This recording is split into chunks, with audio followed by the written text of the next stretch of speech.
कर्नाटका में कांग्रेस की प्रचंड जीत के नतीजे 13 मई को आए और अभी 4 ही दिन तो हुए हैं और उसके बाद कांग्रेस के विधायकों के साथ मीटिंग हुई। ऑब्जर्वर्स ने उसके साथ मीटिंग करी, उन्होंने एक रिपोर्ट बनाकर कांग्रेस अध्यक्ष को दी। कांग्रेस का शीर्ष नेतृत्व जिसमें हमारे नेता राहुल गांधी जी भी शामिल थे, सीतारामैया जी से भी मिले, डीके शिव कुमार जी से भी मिले, और क्यों ना मिले। राजनीति में महत्वाकांक्षा होना गलत बात नहीं, और लोकतांत्रिक ढंग से चुनाव हुआ, लोकतांत्रिक ढंग से विधायकों की सर्वसम्मति से एक मुख्यमंत्री चुन लिया जाएगा और वो मुख्यमंत्री जल्दी ही अनाउंस होगा और वो हमारी 5 गारंटियों को अपनी पहली कैबिनेट मीटिंग में पूरा करेगा, और इतना तो होना भी चाहिए।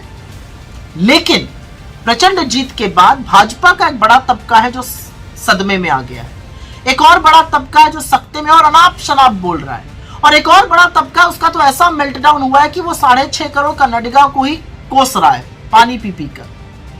लेकिन आपको यह समझ में आ रहा है कि मीडिया को क्या तकलीफ है, मीडिया क्यों इसको नाटक बुला रही है, इसको सस्पेंस बुला रही है, इसको साजिश बुला रही है, इसको खींचातान बता रही है। ऐसा तो कुछ हो नहीं रहा है।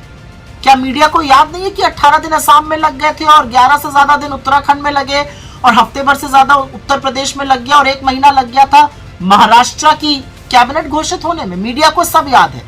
तो मीडिया ऐसा क्यों कर रहा है? इसके पीछे एक बड़ा राज है, एक बड़ी कहानी है, और सुनिए आगे की कहानी। मीडिया ऐसा इसलिए कर रहा है क्योंकि वो बहुत बड़े सच पर पर्दा डालना चाहता है। वो मोदी जी की जो नाकामी है उसको छुपाना चाह रहा है, नहीं तो चर्चा उस पर शुरू हो जाएगी।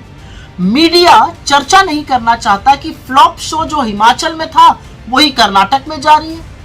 हिमाचल में भी कहते थे मेरा दूसरा घर है, कर्नाटक में अपने कंधों पर चुनाव ले लिया था, बुरी तरह से शिकस्त हुई। अब यह साबित हो चुका है कि लोग जो हैं वो मोदी जी के बरगलाने में आने वाले नहीं है। लोगों के अंदर गुस्सा है, जितना मोदी जी बोलते हैं उतना गुस्सा फूटता है और उतना उनके खिलाफ वोट पड़ रहा है। लोगों को समझ में आ गया है कि ये बस अपना दुखड़ा रोएंगे, अपनी बात करेंगे, नहीं तो नेहरू की बात कर देंगे, इधर उधर की बात करेंगे, ना बेरोजगारी की करेंगे, ना महंगाई की करेंगे, ना करप्शन की करेंगे, ना उनके जीवन की बात करेंगे। लोगों को समझ में आ गया जब बोलेंगे तो बड़े बड़े जुमले और झूठ ही बोलेंगे। तो लोग अब गुस्से में हैं और उनका गुस्सा जो है वो वोट की तरह से फूट पड़ रहा है। और इसीलिए नड्डा जी, वैसे तो आपकी बात नहीं सुनी जाती ज्यादा भाजपा में, लेकिन आपके लिए बिना मांगे एक सलाह दे रही है। समय रहते बचा लीजिए चीजों को भाजपा में, क्योंकि अब मोदी जी आपके जादुई छड़ी नहीं रहे, अब वो पनौती बनते जा रहे हैं। क्योंकि लोगों को 9 साल बाद समझ में आ गया कि ना कि कितने बदहाल थे ये 9 साल और कितना झूठ बिना पलक झपकाए मोदी जी ने बोला। तो वो जहां जाकर जितना भाषण देते हैं उतना आपके खिलाफ वोट पड़ रहा है। तो बचा लीजिए, नहीं तो बड़ी बुरी शिकस्त होने वाली है आपकी। और आपकी तरह से हम ये नहीं चाहते कि आप निस्तो नाबूद हो जाइए। हम चाहते हैं कि एक विपक्ष रहे। आप जरूर सिमट जाएंगे, लेकिन एक विपक्ष होना चाहिए इस देश में। इसलिए अपनी डूबती हुई नैया को जरूर बचा लीजिए और मोदी जी को इतना आगे करना छोड़ दीजिए। मोदी जी को थोड़ा सा बैकग्राउंड में करिए। अब ये जादू की छड़ी पनौती बन चुकी है आपकी।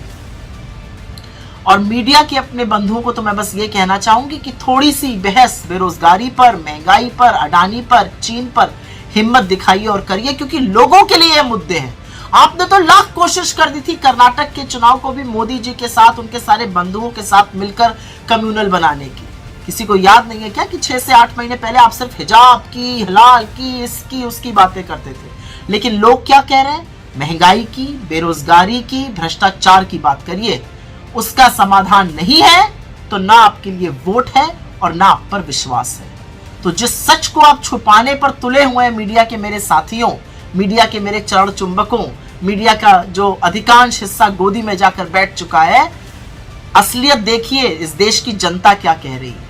लेकिन मुझे पता है आप बचाव करते रहेंगे, आप करते रहिए, क्योंकि जनता भी अपना काम प्रबल तरीके से करने पर अब उतारू हो चुकी है।